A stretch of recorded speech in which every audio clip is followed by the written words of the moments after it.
ఇబ్రాహీంపట్నం నియోజకవర్గంలో చెప్పారు, బస్సు యాత్రలు పెట్టి చెప్పారు, మేము రాగానే ఫార్మాసిటీ రద్దు, రైతుల భూములు తిరిగిస్తామన్నారు. ఒక్క రైతు కన్నా తిరిగి భూమి ఇచ్చిండ్రా? ఇచ్చిర్రా? ఎవరికన్నా ఇవ్వకుండా ఏం చేస్తుండే? అలా ఫార్మాసిటీ పేరు మార్చి 4th సిటీ అట, ఇంకోటి ఏంది ఫ్యూచర్ సిటీ అట. ఉన్న సిటీకే దిక్కులేదురా అంటే భవిష్యత్తు సిటీ అట. ఉన్న సిటీలోనేమో ఇప్పటికి మోరీలు చక్కగా లేవు, నల్లాలు చక్కగా లేవు. వాటిని రిపేర్ చేసే ముఖ్యమంత్రి ఇలా మున్సిపల్ మంత్రి వాటిని పట్టించుకోకుండా ఫ్యూచర్ సిటీ కడతా అని చెప్పి కొత్త రోడ్లు వేసే ప్రయత్నం చేస్తూ ఉన్నాడు.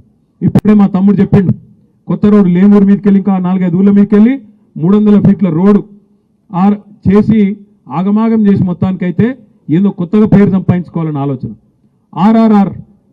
ఆర్ఆర్ఆర్ అనేది జాతీయ రహదారుల కింద మన ప్రభుత్వం ఉన్నప్పుడు 332 కిలోమీటర్ల ఆర్ఆర్ఆర్ను మనకు పైసలు పడకుండా పెద్దగా కేవలం ల్యాండ్ అక్విజిషన్ అంటే భూసేకరణ కాడికి కొన్ని పైసలు 50% మనము, మిగతాది 50% కేంద్ర ప్రభుత్వం చేసేటట్టు పెట్టినాం.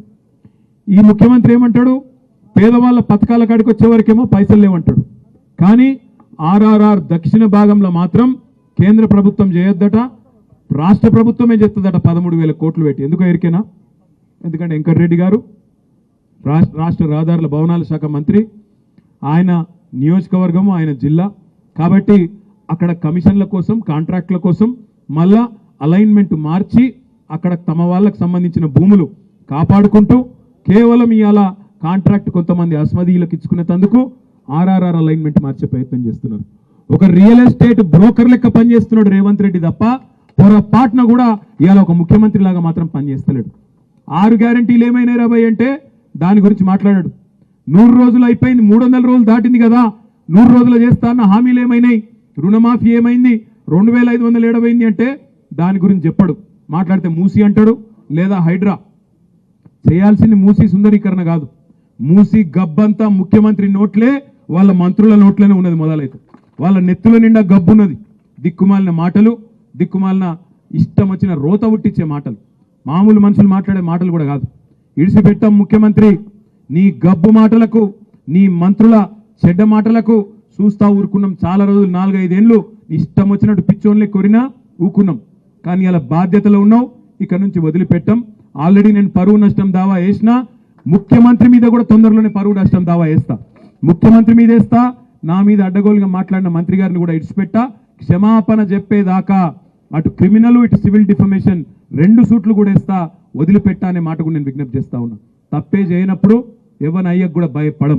ఏం చేసుకుంటావో చేసుకొని మోడీకే చెప్పినాం, ఈ చిట్టినాయుడు ఎంత మనకనే మాట నేను విజ్ఞప్తి చేస్తా ఉన్నా. మోడీకే చెప్పినాం, ఏం చేసుకుంటావో చేసుకోపోరా భయ, గీడంతా నాకు అర్థం కాదు, గింత తోడు ఏదో అడిమారి గుడి దెబ్బలు ఆయన పోయి కూర్చున్నాడు. అలా ఇక ఆవుతలేడు, ఇక ఆడికెళ్ళి నేనేందో పొడుగు అయిపోయినా పెద్దోన్న అయిపోయినా కూల కొడతా. మా సవితక్క కట 3 కొడుకులకు 3 బిల్డింగ్లు ఉన్నాయట. యాడున్నాయో చెప్పురా భయ్, మేమే దగ్గరుండి కెమెరాలు పెట్టి మేమే కూలగొడతాం. ఫామ్ హౌజులు మా సవితక్క బిడ్డకు కూడా ఉందట, మరిగా అది కూడా చూపెడితే అది కూడా కూలగొడతాం. ఇంకొక మాట అంటున్నాం, ముఖ్యమంత్రి గారు మాట్లాడితే పేరు తీసుకుంటా కూలగొడతా అంటున్నావు, నీ ఇష్టం, మాకు అభ్యంతరం లేదు. కానీ దయచేసి నేను ఒక విజ్ఞప్తి ముఖ్యమంత్రి గారికి చేసేది, రేవంత్ రెడ్డి నీ కళ్ళు చల్లబడతాయి అనుకుంటే, మా దగ్గర ఉన్న బిల్డింగ్లకో వాటికో వీటికో కూలగొట్టినాకన్నా నువ్వు శాంతిస్తావు అనుకుంటే బరాబర్ కూలగొట్టు. కానీ ఆడికి బంద్ చేయి, ఆడికి కులగొట్టుడు బంద్ చేయి, పేదోళ్ళ కడుపుల కొట్టుడు బంద్ చేయి. మా ఇల్లు కూలగొడితే నీ కడుపు చల్లబడుతుంది అనుకుంటే మా ఈ కులగొట్టు, ఆడికి ఆపేయి. పేదవాళ్ళకి మాత్రం కులగొట్టుడు దయచేసి ముట్టుకోకు. ఎందుకంటే ఇవాళ బాధ అనిపిస్తున్నది. ఓదికేమో రైతుల గోస ఇక్కడ ఇట్లున్నది ఊళ్ళల్లో. హైదరాబాద్ పోతేనేమో ఆ మూసికాడికి పోతే పాపం 30 ఏళ్ళు 40 ఏళ్ళు 50 ఏళ్ళకేంచి వాళ్ళని ఇవాళ ఆక్రమణదారులు అంటాడు ఒకడు, కబ్జాదారులు అంటాడు ఒకడు. అరే నువ్వే ఇచ్చినావు కదా రాబాయ్, నువ్వే కాగితాలు ఇస్తువి, నువ్వే వాళ్ళకి రిజిస్ట్రేషన్ చేస్తువి, నువ్వే బిల్డింగ్ పర్మిషన్ ఇస్తువి, నువ్వే 40-50 ఏళ్ళకెళ్ళి వాళ్ళతోని గర్పట్టి కట్టించుకోబడుతుంది, 40-50 ఏళ్ళకెళ్ళి మున్సిపల్ నీళ్ల పన్ను కట్టించుకోబడుతుంది. అన్ని పైసలు ఇన్ని రోజులు దొబ్బి తిన్నదేమో గవర్నమెంట్.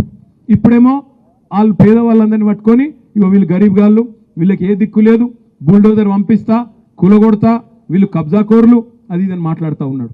నేను అడుగుతా ఉన్నా రేవంత్ రెడ్డి, మోదాలు నిజంగానే నీకు చిత్తశుద్ధి ఉంటే రెడ్డికుంటలో, కొడంగల్లోని రెడ్డికుంటలో ఎక్కడనైతే నీ సొంత ఇల్లుందో అది కూడా కుంటలనే ఉంది, దమ్ముంటే దాన్ని కూలగొట్టి పేదవాళ్ళ మీదకి రా అని చెప్పి నేను సవాల్ చేస్తా ఉన్నా. మీ అన్నగాడు తిరుపతి రెడ్డి ఆయన ఇల్లు దుర్గం చెరువు FTL ఉంది, మూలాలు దాన్ని గులగొట్టు, దమ్ముంటే గివ్వి గులగొట్టు. నీకు అంతా ఇంకా కడుపు మంట చల్లారకపోతే మాకేమన్నా ఉంటే మాయి కూడా గులగొట్టు, కానీ పేదవాళ్ళ ఇళ్ళ మీదకి పోకు అనే మాట నేను ఆయనకు విజ్ఞప్తి చేస్తా ఉన్నా. నీకు పైసలు కావాలి, కమిషన్లు కావాలి, రాహుల్ గాంధీకి పంపాలి, కుర్చీ కాపాడుకోవాలి. మాకు నీ బాధ అర్థమవుతుంది. నీకు అంతగానం పైసలు పిచ్చుంటే 4 కోట్ల మంది తెలంగాణ ప్రజలం చందాలు వేసుకుంటాం, గణేష్కు చందాలు వేసుకున్నట్టు చందాలేసి నీ మొఖాన కొడతాం, కానీ పేదవాళ్ళ కడుపు కొట్టుడు బంద్ చేయనమాట. చందాలు ఇయ్యరాయండి మీరు కందుకూరులో. 5-10 రూపాయలు ఎక్కువేం కాదు.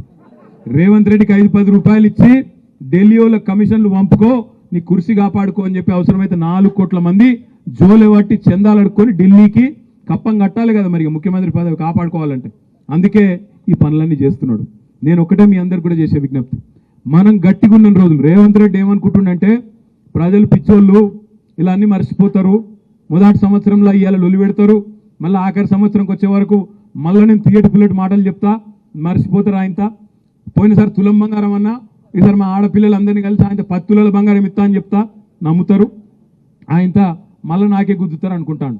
ఇంకొక మాట చెప్తున్నాడు అందరికీ, 100 రోజుల్లో అని చెప్పినా కానీ ఆఖరి 100 రోజులలో ఇస్తా. ఇప్పుడు ఏం తొందర ఉన్నది నాకు? ఆఖరి 100 రోజులలో ఇస్తేనే ఓటు గుర్తుపెట్టుకుంటారు. ఇప్పుడెందుకు ఇవ్వాలని మాట్లాడుతున్నాడు.